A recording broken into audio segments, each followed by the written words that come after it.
Good morning, everybody, and to all our attendees, thanks for taking some time out of your busy Tuesdays to join us at this webinar, and thank you to our panelists who I'll be introducing quite shortly. I'm Warren Hewitt. I'm the CEO of the Greater Tygerberg Partnership. The Tygerberg Partnership is a not-for-profit company operating primarily in the northern suburbs of Cape Town. We have a mandate, or rather a mission, to re-establish Bellville and Parow to its rightful place as an economic powerhouse in the Cape Town metropole, and a place where you can live, play and work in comfort and in success. So we promote the area aggressively. We like to expose and tell people about the incredible infrastructural assets we have in the area. And we do this with our partners, the City of Cape Town, who heavily fundies of our business, and other stakeholders in the area. We have some incredible assets between our educational facilities, our hospitals and clinics, our transport infrastructure, and our retail environment. And yeah, we spend a lot of time promoting this area. The purpose of today's meeting is to discuss and talk about why buying local is so relevant now. As the GTP, we've launched a new product called Bellville Connect, where we aim to connect our local retailers and consumers in a platform, a digital platform, to promote local business. And the purpose of that is really to start driving economic upliftment. Before we get into the detailed discussion on the topic, I just want to go through some housekeeping matters, which you guys are muted and your videos are off, so please don't be alarmed if somebody comes in with a cup of coffee or the dogs are barking.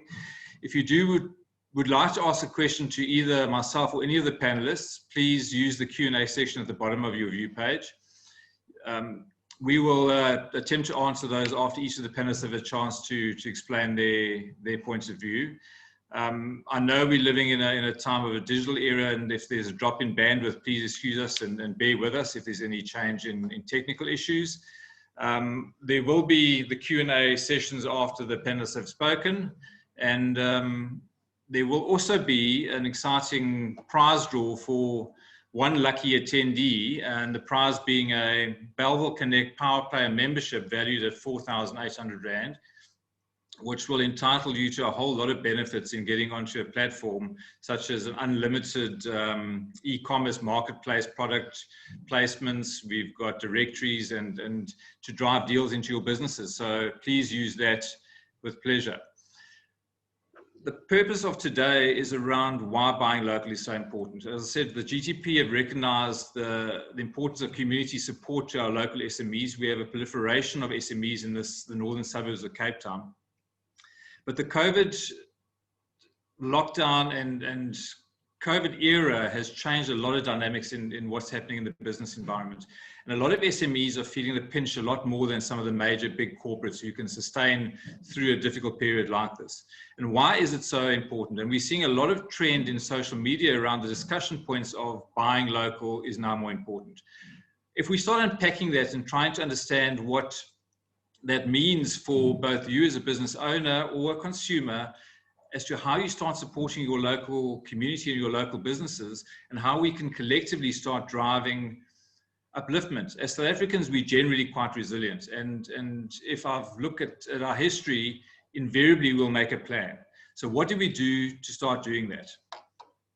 Let me introduce our panelists today, and I really appreciate the time that they've taken out of their days to be part of this webinar. Eustace Mashimbi is the CEO of Proudly South Africa. And Proudly South Africa for a very, very long time has been promoting this rhetoric around buying local and why it's so important to be buying local South African products rather than imported products. And I think he's going to go into a bit of explanation as to, one, the costs of not buying local, and what are the benefits of supporting locally manufactured and locally produced goods. So Eustace, thank you very much for being with us. Frederick Meisenhall is the Area Manager of Business Partners. Now, Business Partners is a financial services company operating right here in Bellville. They have extensive reach throughout the country, and they've lent a lot of support to SME businesses and growing businesses in an environment where it's been difficult to gain access to financial support. So Freddie's going to be telling us a little bit about what business partners do and how they're changing their approach to support the SMEs in the current climate and lockdown. And then lastly, we have Hardis Zevenster, the CEO of the Blowdruk Group. Now, Hardis is a serial entrepreneur. He's not only CEO of the Blowdruk Group, he's also CEO of Radio Tygerberg, Groot FM. He's chairman of YPO, and more importantly, he's chairman of the Voortrekker Road City Improvement District, which is a big player in the northern suburbs in terms of managing the environment. So Hardis has got a very keen input into both entrepreneurial, local support, as well as playing a role in the northern suburbs. So thank you guys for being with us. Eustace, I'm going to start and kick off with you. You guys, as Proudly South Africa, have been promoting the buy local theme for a very, very long time. I think the elevation of supporting local has seen a rise in the last 6 months, particularly through the COVID era. And we'd like to see and hear from you as to what Proudly South Africa is doing and where they're going with supporting local businesses. Over to you, Eustace. Thank you very much, Warren. I'm going to do exactly that, but through a few slides that I'll share with all our viewers and listeners. So thank you. Good morning to everyone. Good morning to my fellow panelists. To Warren, thank you for the opportunity, to you and your team.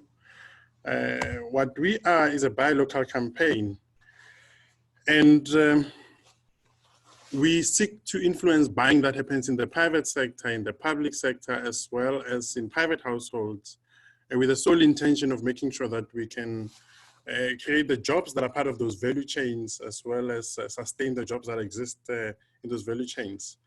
And I'll give a demonstration in a few slides that will follow after this of how we do it. But maybe let me, for now, focus on the phenomenon of buying local and the fact that it's not unique to South Africa.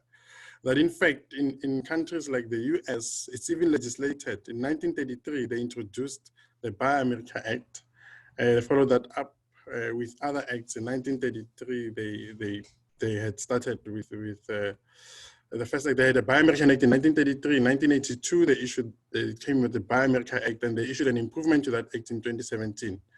And they did this purely because they wanted to protect industries that are important to them, especially from a labor perspective. I mean, labor-intensive sectors like automotive industry are those industries that are unique to the campaigns that they roll out in terms of buy local efforts, and the buy local efforts that are rolled out in the US, to make sure that those people who are employed in those industries are able to retain those, are kept in those jobs. And look at what happened before COVID-19. Before COVID-19, the US, with its population estimated at 329 million people living in that country, they had an unemployment rate only of 3.6%. But look at the graph. I tracked the unemployment rate from May 2017 to about May 2019, just to show you that the graph kept going down. And the trade wars between the US and China are purely as a result of fighting for territories that are dominated by products that they make themselves as the Americans, where they make a product themselves, and the Chinese have been bringing it in. The idea behind Trump and his administration was to make sure that they limit the entry of those products into the country, or they hit it with high levies and tariffs, just to make sure that what is ultimately available to the Americans is products that are made in the US, just to make sure that they safeguard those jobs. Look at China. That's why China is positioning themselves as a factory for the world. As long as a product is consumed anywhere in the world and they think they have the ability to make it, they will make it. Even if they don't consume it themselves, they will.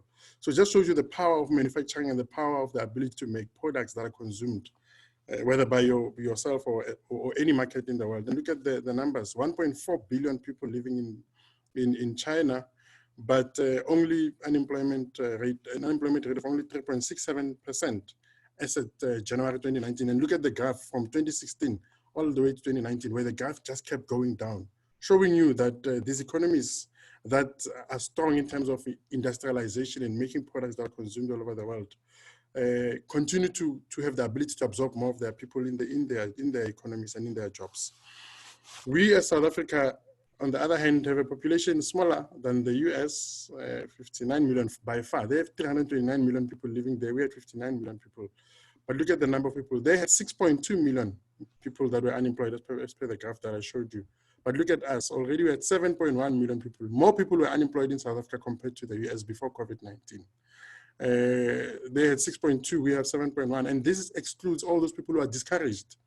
So if you look at the expanded definition of unemployment, you have another 2.9 million people who are unemployed.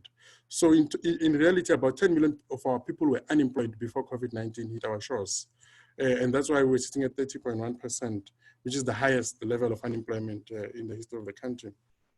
If you look at the focus areas therefore, of Proudly South African as a buy local campaign, we seek to educate those who buy in the public sector. So those who buy in any government entity, whether at national level, at provincial level, at municipal level, and any state-owned entity. Our favorite one that is on our lips every night because of load shedding is Eskom. Eskom and everyone else included. When they buy, they have to buy products locally as long as those products are designated. So there's a list of designated items, 27 in total, and that's the role of Proudly South African.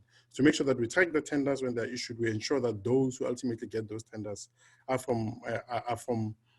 or the products that are bought rather are made in South Africa, so that even if you're an intermediary and you supply products that are not necessarily made by you or your company, but that you buy from someone who makes it locally. Because we know that people who respond to tenders are generally people who don't even make products, they're middlemen. We also look at the buying and procurement spend in the private sector, and we try to sway that towards local manufacturers and those who make their products locally. We then educate the general public. I mean, there's buying that happens in our households, to ensure that as we buy for our households, we buy that which is locally made, because we can meaningfully contribute just through our purchasing decisions to the growth of the economy. For those of you who are entrepreneurs out there, I think this is the most important one, which is the fourth element of the work we do, is that we promote accessibility of those products that are locally made. Anyone who wants to buy local might not necessarily know where to find them, and Proudly SA is being positioned because of our mandate to be the go-to place for anyone who wants to buy local. And consumers will find it easy for them to support the call to buy local, or to heed our request for them to choose locally made products and services by looking out for products that have the Proudly South African logo. And every time you find a product with the Proudly South African logo, you know that it represents these four key things. One, that the product is locally made, so it contains sufficient local content. And by sufficient local content, we mean that as best as possible, even the raw materials used to produce that product must be sourced locally. In instances where the raw materials are not available, we are willing to give exemptions. So when companies apply, they go through that vetting process, because we need to give an assurance to anyone who then buys that product and uses it for whatever need they're buying it for. You need to give them an assurance that the product is locally made. But secondly, that the product is of a high quality nature. It's one thing to say South Africans buy local, but the product must meet the needs for which it is bought, must satisfy the need for which it is bought. And so we look at different industries, and when you apply based on the industry within which your product or service falls, we then look at what is prescribed, what the industry standards are and regulations are. And if you do not meet those, you can't get Proudly SA membership. So we're quite strict in terms of the quality and making sure that we only put out on our database high quality, locally made products.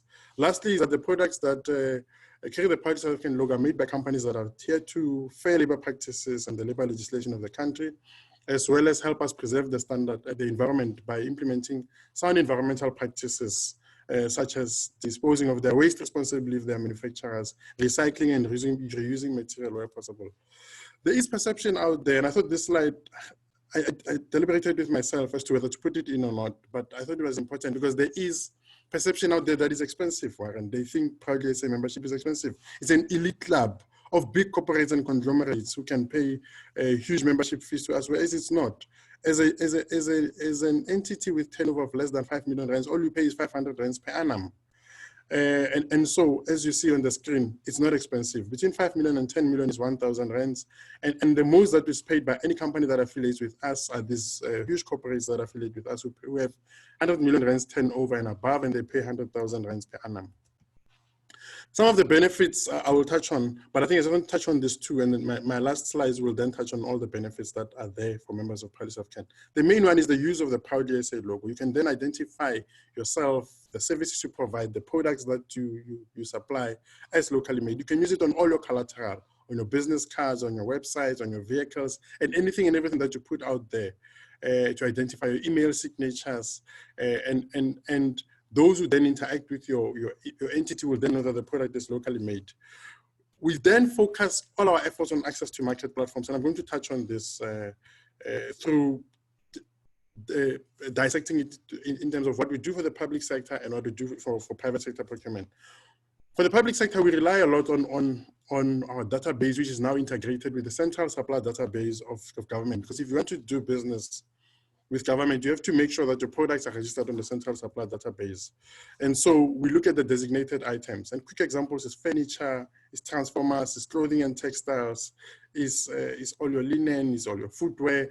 So there's 27 broad categories of products that are designated by government for local procurement. So if they buy any of those products, they have to make sure that they buy them from companies that make them locally. And so government will advertise procurement opportunities. We have a tender monitoring system that tracks government tenders. We are linked to close to 800 entities, 800 public sector entities. And we use keywords. It's an algorithm. Every time a tender is issued for any of those designated items, we pick up the tender and we will then, let's say it's a tender for furniture, which is also designated, we will then track the tender, send it to those companies in our books that make furniture. And we'll say, here's a tender that you've issued, please position yourself to bid and respond to it. But the other thing that we do is we then help government correct the tenders where they're not compliant. And by compliant, I mean they need to specify, there needs to be a provision that will say for this specific tender or for this specific procurement opportunity, only locally made products will be considered. Only bids from companies that demonstrate that they're going to supply locally made products will be considered. So this way we then ensure that those who respond to the bids are local producers, and government then buys from those who make their products locally. In the private sector, we take our base of companies that we vetted for quality and local content and we present them to the private sector for them to give us local procurement commitments or localization commitments. And a quick example of this is where we've gone to the banks and we've said to them, give us ring fence, rather, furniture. Give us an opportunity for those who make furniture locally to supply you. So we've asked that from banks. There's two major banks who have already committed to this, but we do this across all industries and for different products. They will then give us that commitment. So if it's furniture, we'll then look at our database and say the Bank A and Bank B are looking for these suppliers of furniture. So as a furniture manufacturer that is in our books, here's an opportunity for you to go bid. We then submit the names as per our database to those banks, if it's the furniture example that we're still using. We then send that list of companies to the banks. In instances where we don't necessarily have the company that supplies that specific raw material, we then go to industry bodies and we engage the likes of yourself, business associations and industry bodies, and we say, we have an opportunity for those who want to supply furniture to the office furniture, those who make office furniture, and who are able to respond to this opportunity. For example, let's say it's the branches in Tigerberg, in the greater Tigerberg region that are identified for this specific opportunity. Those companies that are based there might be the ones that are preferred. So we might not have those in our books. That's where the industry bodies become critical. The buyers and sellers then transact. What we do as public sector, we then, based on that procurement spend, are able to then track the impact we're making to say through this purchasing decision that was made by this bank to spend this much on this manufacturer, how many jobs the manufacturer will then come into play and the industry body will guide us. How many jobs were then retained over the 12-month period as a result of our interventions? How many jobs were created, if there's any? Across the whole value chain, who did they support? And when we go to those people just to track and see what the impact of just those purchasing decisions is. And that is purely for the private sector. These are just examples of what we do in terms of localization commitments. And I'm heading towards the end. I know I'm out of time. So these are just 4 examples. The one I gave was the first one on the banks willing to buy local. The second one is where we look at retailers. It's a pity Adcon is closing, but we're making such good progress with Adcon, where the levels of local content, when we started engaging them, were as low as 38%. They are now as high as 53%. And it's simply because of the interventions and the conversations that we've been having with them, for them to give us localization commitments, for them to buy local across their whole value chain. There's even a cotton cluster program established between them and Mr. Price and other value chain players to make sure that even the raw materials, the cotton that is used, is grown in South Africa and is processed in South Africa for them to use to make garments. So it's the same order that used to go to China or Bangladesh for jeans and suits and whatever else and garments that they sell in their stores. But the difference is that that order now goes to a factory in South Africa. And that's the commitment that we get from retailers. I've used Adcon as an example, but we have Mr. Price in our books, we have Foschini Group, and we are currently talking to Woolworths and Truworths, because the minute they give us that commitment, they have to find factories in South Africa, and our database then becomes critical. So as companies join us, you might go through the first year of membership without anything tangible coming up. But as we sign up tenders, some join this week, and by next week they already have an opportunity, because as we secure the commitments, we then have to have companies that we have vetted that we can refer these retailers to. The third example is where we look at raw materials. The example I gave, there's Coca-Cola beverages, but I think the best example, and maybe I must do that for my slides, is SAB. SAB currently stands at 97% local content. They're a member of Parliament South Africa and as part of their value chain. So think of a beer product sold by SAB. There's a farmer who grows hops. There's another one who grows the barley. There's another one who grows the maize. All of those are raw materials that they use. So all those guys benefit. Those who process it, the packagers, the ones who provide the adhesives for labeling, the labeling guys themselves, the bottles, the cans. So that whole value chain is now made up of local content. And those are the commitments that we look for in the private sector. And the minute they give us that commitment, we have to find those farmers and those packaging guys. In fact, a quick example is of the guys who supply the glue or the adhesive that they use for sticking the labels on the bottles and the cans. That is a member of Parliament South Africa. Small SMME, about 4 years old company that benefits from this localization commitment. And that's what we do. And then we look at the franchises and other buying groups, and we get them to buy local. Think of KFC, McDonald's, Mag and Bean, and all those guys. We engage those guys, but also the non-food ones, MyCar for their hardware, Midas for car parts, Inspect the Car, who are more into services. We look at anyone and everyone who has spending that happens across the value chain, and we drive them towards locally made products. And where they need help, our database becomes critical in that we then direct them to our guys. As I conclude, I have a campaign that we've rolled out over the past few months. COVID entailed that we start saying to South Africans, you know, you survived through this period. After the guys had closed down their borders, I mean, the EU and China and everyone else went into lockdown way before we did. And even when others within our border started stockpiling, but we needed products to survive. And a lot of the products we survived on were locally made. And so we rolled out a campaign to state South Africans, change your loyalty, change your purchasing decisions so that we retain these jobs. A lot of jobs have been lost. But with this campaign, we hope we can reach as many South Africans as possible and help them change their purchasing decisions. So here's the campaign.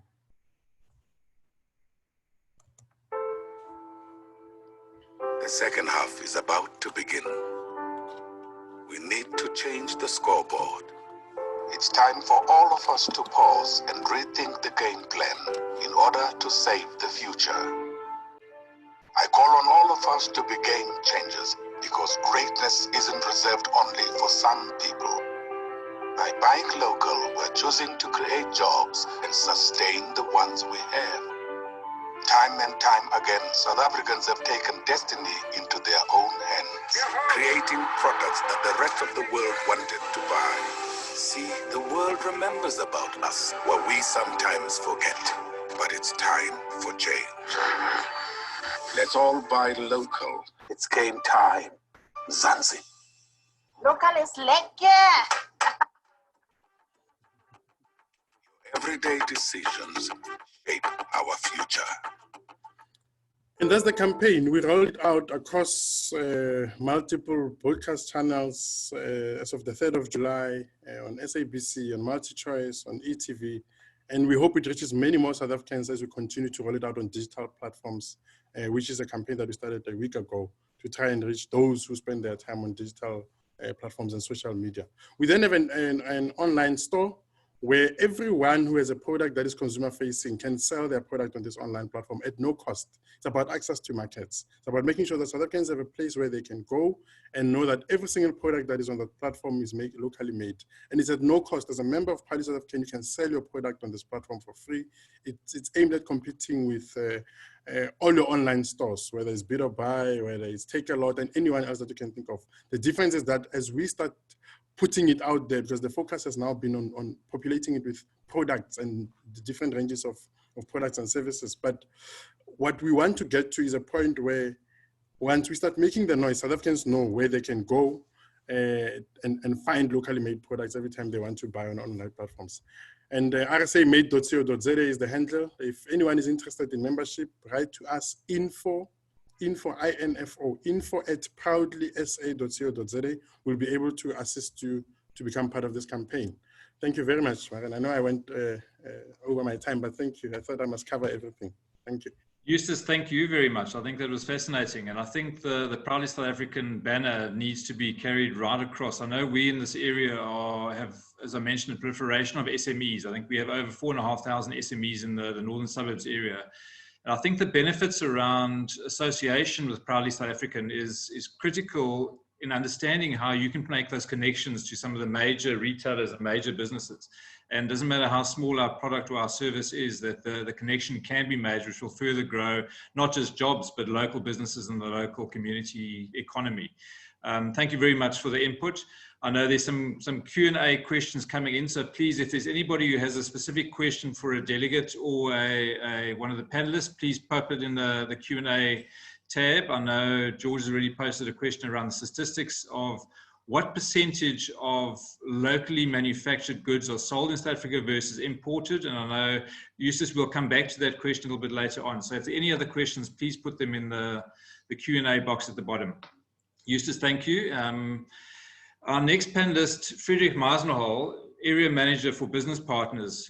Friedrich, I know I've mentioned now the SME component sitting in Bellville and Parow, and new businesses starting up and a lot of people changing dynamics and need for not just financial support, but risk management. Tell us about what business partners are contributing to the local economy and how you guys are putting products into the market. Thank you very much, and good morning to everyone. Yeah, maybe just firstly to the GDP and this whole new initiative of Bellville Connect, hats off, and looking forward to be part of something like this in the greater area. Maybe just a little bit of inside info. So Business Partners has been around almost for 50, almost now for 50 years, and I think it's we've always had a focus on the small and medium size industry for entrepreneurs and for businesses, and I think we all know that the future of this country, especially from a job creation side, will come from the SME space. So that's something where we are very proud of, and where we will stay focused on for the foreseeable future. For us, we've recently also decided to move our head office, that was our regional head office that was based in Cape Town's CBD. We've actually decided to move our regional head office to here in Bellville. So we are just up the road from you guys, and we actually have been based here. One of our area offices have been based here in Bellville for almost for more than 15 years now. So for us, this is also a very critical space, and a very big portion of our local portfolio is based here in the greater Bellville area. So look, it's been interesting times for everybody. From a financier point of view, also very interesting times. So Business Partners has always, our core business activity is providing funding for small and medium-sized businesses. We can focus on any industry. We can focus on the range of financing options, and that's anything from a business wanting to expand from that requires working capital or equipment or assets, all the way through to property finance. So we've got a broad spectrum of funding applications that we can do, and we focus on any stage of a business. We can look at a startup business, and we can go all the way through to an established business and anything in between. I think what we've seen the last couple of months is, and I mean, that's obvious for everybody, it is tough economic times. Business Partners has been actively involved the last 4 or 5 months with the Sakuma Relief Fund. Some of the participants might be well averse with that. So we've been helping and managing the fund to make sure that relief funding, specific relief funding, gets into the hands of small and medium-sized businesses. And that was small amounts ranging from 275 all the way up to R1 million. And the response was overwhelming. Firstly, the amount of businesses out there that actually required help.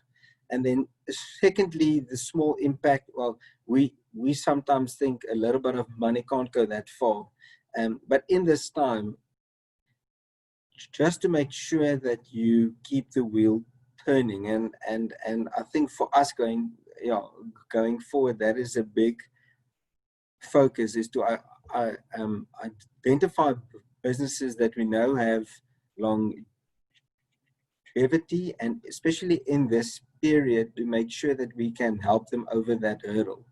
That being said, obviously, we finance off our own balance sheet. So for us, we also have to ensure that we keep our own doors open. So very much the same for any other type of business for us as well. Where can we do extra cost cutting? How do we protect our own balance sheet to make sure that we've got sufficient funding to support businesses? So for us, it's business as normal. We've amended some of our budgets and our targets, but at the end of the day, for us, we're not going anywhere. And I think that from a financier point of view, and something that I think we as business partners are very proud of, is especially now we must look at opportunities where we can assist and where we can help. Obviously, we can't help everybody. We're not the right fit for everybody. So our core focus is providing funding for small and medium-sized businesses, but over and above that, we do have a SME toolkit and a portal where we can assist businesses with info and content, which is of a non-financial basis.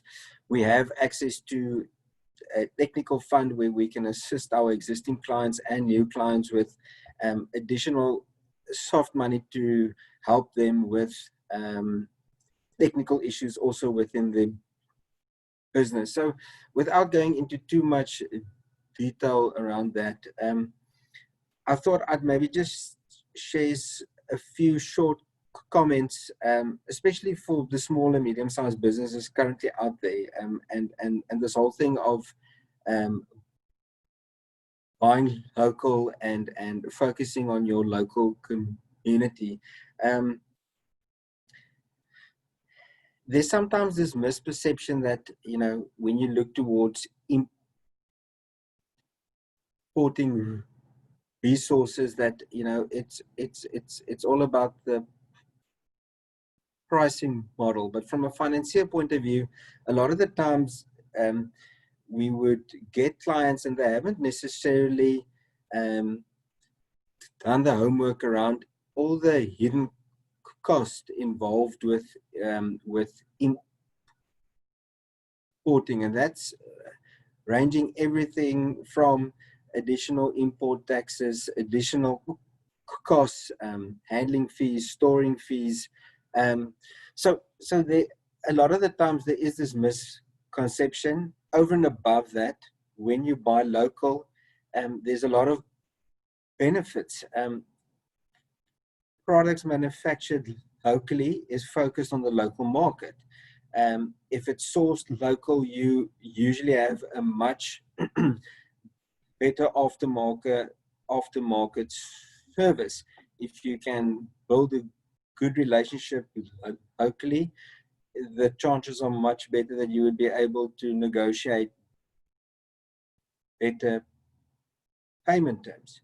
as soon as you start looking towards importing, the issue is you would most probably need a line of credit, or you have to you would need to put down a deposit, you know, and a lot of the times the business owners don't necessarily do the cost calculation of, well, what could I have done with that capital with inside my business? What type of return am I generating on my cost of capital in my business, where I maybe had to put that down as a line of credit? So and from a financier point of view, a lot of the times that's where we also try to see where we can assist and help our clients. And then maybe just one last comment. I think especially now for local businesses, there will be opportunities now. And when you get those opportunities, make sure that you make the best of them. A quick example, it's one of our existing clients. They manufacture for the retail industry. They are based here, their factory here in Bellville, down close to the R300. And one of their suppliers, usually the majority of their products gets imported from the Middle East. And now suddenly with lockdown and COVID-19, that didn't happen. So now suddenly they have the opportunity where they're asking, well, you already on our database, can you supply us with X, Y, and Z? So now actually they've got an opportunity where they can supply from their local products to a multinational retailer. And if they make a good effort of that now, they actually have the opportunity to provide good service, provide a good product, and then to make sure that when the borders open up and when the retailer has the opportunity to start importing again, that they will make the decision to rather stick with a local supplier. So I think it's also an encouragement to the local businesses that when you get the opportunities now, make the best of it. Frederick, thanks very much. I really appreciate what you guys are doing. It's an interesting space, the financial services market. I saw an article, in fact, yesterday morning, where they're talking about the South African banks having managed to get through the COVID setbacks relatively unscathed. But I think it's going to be fascinating to see how we've seen a trend of banking traditionally and personal banking and small business banking change its face over the last 2 or 3 years with new entrants into the market. And I think there's some interesting new products that are going to come out of this COVID era, which will make access to finance and financial products more accessible for small businesses. And I think a company like Business Partners is well positioned to take advantage of that, not only in just lending, but lending support, whether it's moral resource or financial, to startup businesses. And I think to those attendees who are looking to batten down the hatches or look for expansion into different markets as a result of what's happened, I think Business Partners and Frederick's team are certainly somebody that you should be talking to. So Frederick, thanks very much for your input, and I certainly concur. Lastly, but certainly not least, Lee, is our serial entrepreneur, Hardus Zevenster. He's a well-known figure in the northern suburbs. He's a CEO of a large media group. He's larger than life figure in terms of the work he does in the area. He sits on the board at the VRSID, which is very specific to the northern suburbs. He's president of the YPO, which is the Young Presidents Organization, and then runs a large company. Hardus, you've been in business for a lengthy period of time, but you've remained loyal to your roots, and you've retained your belief in where you should be and how you should be supporting local. Tell us a bit more about how the Blowdrip Group has grown and what your beliefs are around supporting local community. Yeah, Warren, thank you very much. Lengthy introduction, but it's a privilege to be part of this panel, and obviously proudly Northern Suburbs Boykie.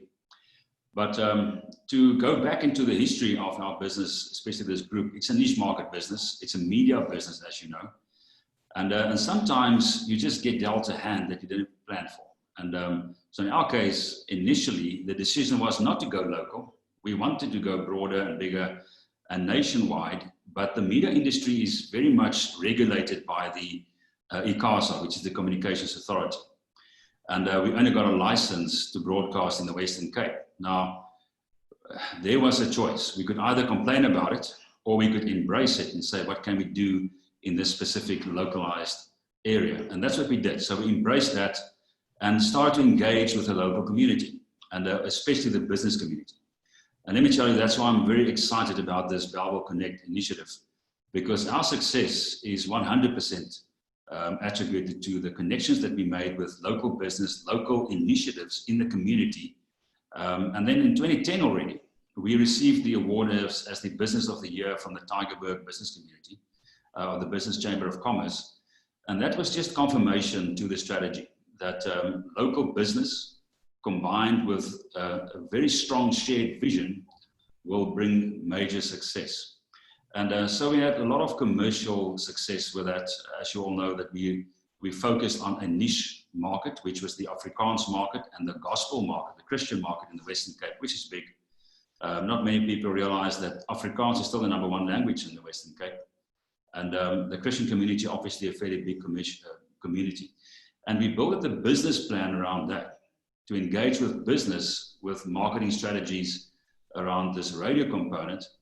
And we were the first to market with many creative ideas. And a lot of businesses, maybe some of the people listening to us now, have been part of major success stories over the past 10 to 15 years in our local area. And so I can really testify to the fact that local is lekker.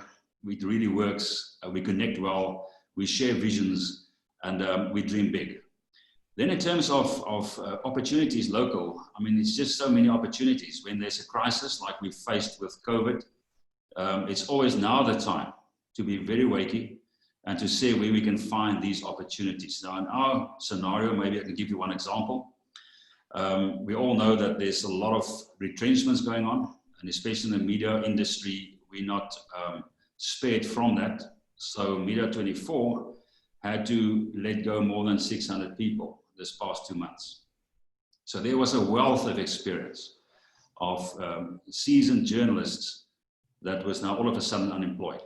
So what we've done is we just realized that one of the biggest cost centers in any radio station is the news department, and it's very expensive to monetize that. So we just recently started Bulletin, which is a news agency that it's a business-to-business news platform that will supply news, almost like the old SAPA, to the radio industry.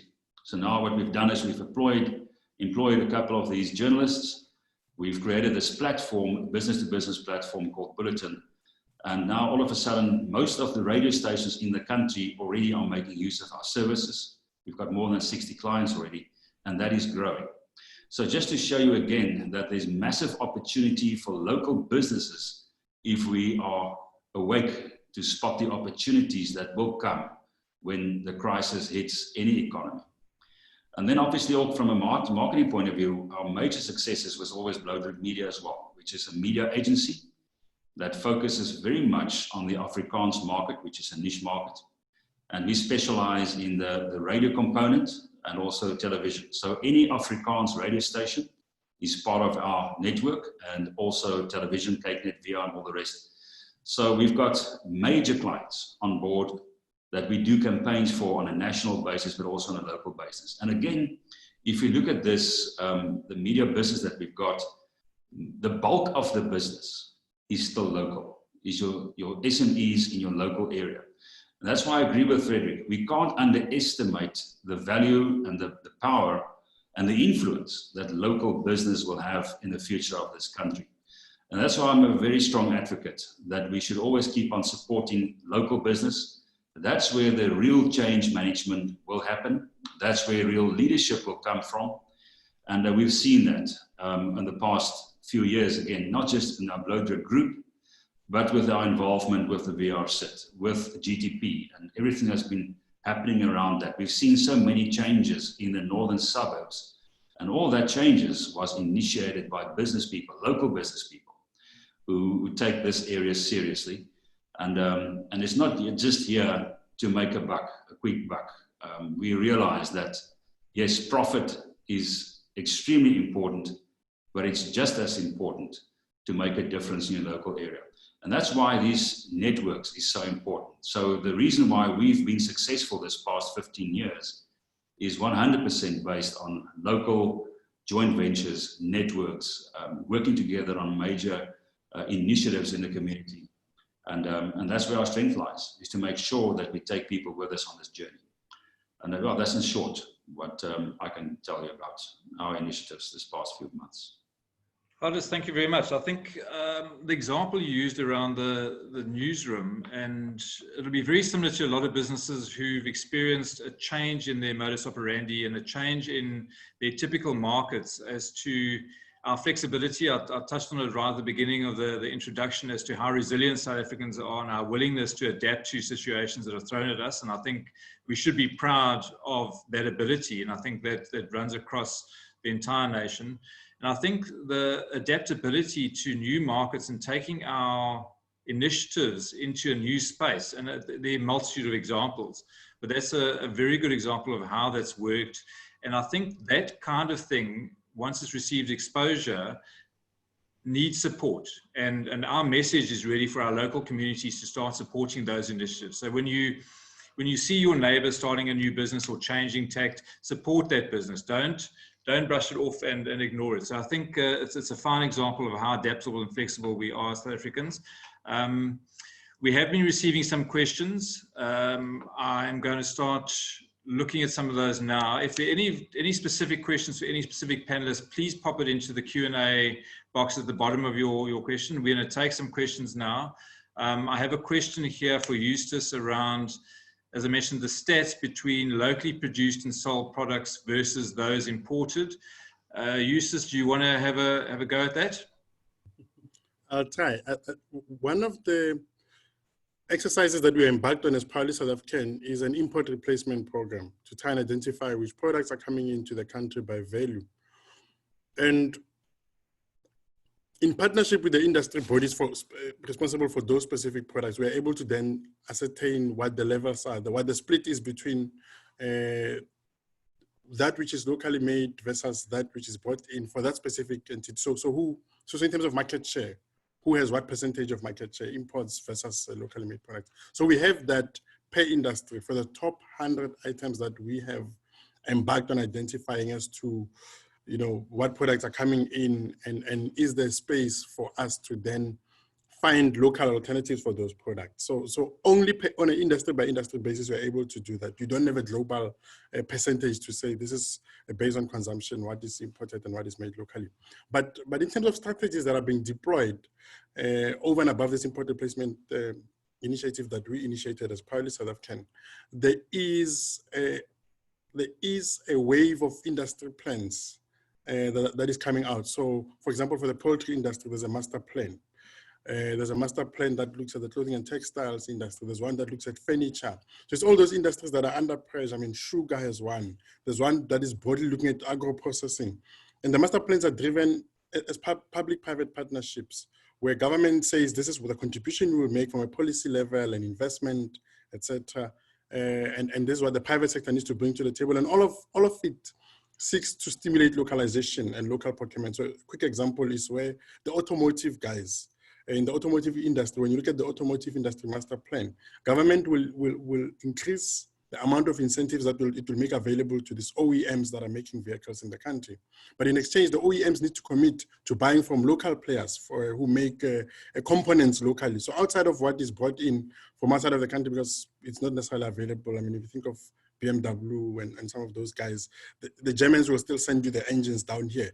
But the windscreens can be made here. The windshields can be made here. You know, the brake pads can be made. There are things that can be made here. The leather seats that cover the car seats. So that is what the master plans seek to do. That is just one example of what is happening with master plans, and that is happening across various industries. Thanks. Perfect, Eustace. Thank you very much for that. The one question I shared earlier around specific markets, and you were very kind to show us the relatively low cost to being part of this Proudly South African brand and what it involves, and how that would potentially connect a small business into a much larger market. And I think we need to appreciate that.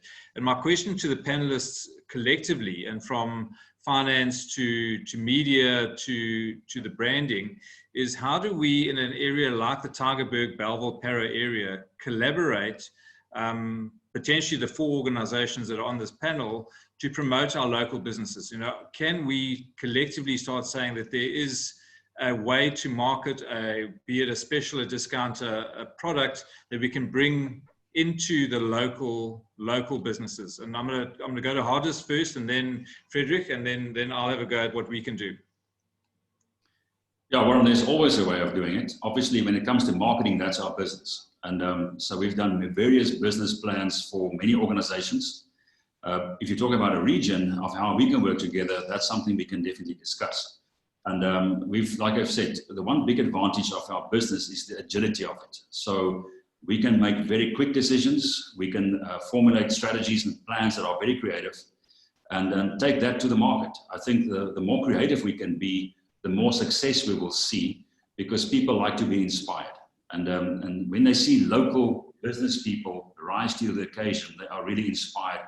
And our experience is then people would love to embrace that. They would love to support that initiative. So local business standing up to corruption, standing up to the decay in the area, the GDP initiatives, this whole Bellville Connect initiative. When people embrace this and they show the customer base that we really care about this area, people are really inspired. And I've seen how people support these businesses that gets behind these sort of initiatives. So from my side, yes, we're definitely on board to help in any way we can. And I've seen over the years that these sort of initiatives really work well for any business who aligns themselves with this sort of initiative. Thank you, Hardis. Frederick, do you have anything to add around being very specific and very regional around collaboration and how we can support small businesses? So I think from a business partner's point of view, so we have a national footprint, but I think for us it's all about where you can provide the best service to your clients. So for me, I'm responsible for one of the areas here in the Western Cape, specifically the Bellville area. So I think for us, it's all about building the network and building the relationships at the end of the day. I think a lot of the times there's a lot of misperception out in the market. I think even for myself this morning, just having a little bit more info about Proudly South Africa, you know, and how they support and what they do. So it's all about tapping into your network and then leveraging off that network. I think very specifically when you're looking to expand your network and leveraging of your network is not always to think about, well, what can I get out of it? It is, if you have a focus of what can I give and how can I support the local community, how can I support the local ecosystem, it's really then when you start to build true relationships, and where in the long run there's some real benefit. So from our side is we're always open for platforms like these, sharing our expertise, our knowledge, and having events or workshops where we can go into much more detail as to the type of offerings that we have, and especially if we can't support people financially, is what other options are there, access to funding, you know. So it's also spreading the word and spreading the knowledge, not necessarily of yourselves, but not leaving someone empty-handed, even though we as business partners might not be able to assist us, but how do we leave the people not empty-handed and be able to send them in the right direction? So I think from our side, it's purely make sure that you build quality networks and give of your time. Most definitely. Thank you.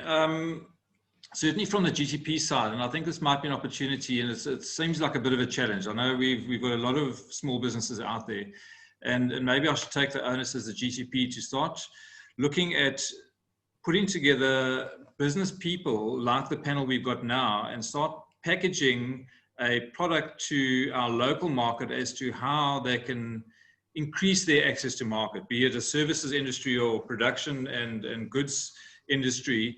I think it's stimulated some ideas around what we potentially could do. And I think the GTP's role is exactly that, how we can start packaging a toolkit for the small businesses, the local small businesses. And I'm not disregarding people from other parts of the country, please believe me. I think the idea and the concept, if it does fly, can certainly be taken elsewhere. But I think if we want to start promoting our northern suburbs heritage and roots and how we start supporting our neighbors and our local businesses, I think if we can start packaging a toolkit like this, using the expertise and the leverage and innovation coming from the media companies like Blowdruk, using the financial partnerships that we can get out of business partners and related, and then the Proudly South African, which is an incredible brand, and I think far more accessible than a lot of us thought. So I think there's a challenge to the GTP, which I'm certainly willing to pick up, and I will take that forward. There's a question coming in regarding Bellville Connect specifically as to what differentiates Bellville Connect from any other online portal or open marketplace. And Eustace, I'm not having a go at the Proudly South African marketplace, but Bellville Connect provides a very specific regional online e-commerce marketplace for local businesses. And the idea there is that local businesses offer products and services to the local community, and the local community then have a direct access to market on a single platform without having to sift through the Take-A-Lot and all the other big companies as to what specifically is local. If you're buying something on Bellville Connect, you know you're going to be supporting local. So that's what differentiates Bellville Connect specifically. We've got other links and platforms on the website, the bellvilleconnect.co.za, where you can find accommodation for students. You can have a forum. There's groups and events. You can identify what's happening in your community. So there's a whole lot of diverse activities that can happen on Bellville Connect. And the marketplace is one way of ensuring that if you're buying something there, it's coming from a local company. So that's on Bellville Connect. I think we're getting to the end of the session, and I really do appreciate the time that you guys have put in. I don't see any other questions coming through now. There are some, but I think we have covered most of those. I know we were looking at doing a lucky draw for one of the attendees, so I'd like to possibly get into that now. We're offering a free membership for a Power Player. Now, Power Player is the full Monty on the Bellville Connect website, so please go have a look at the benefits of what you get there. It's worth 4,800 Rand for a year, so it's a worthy prize.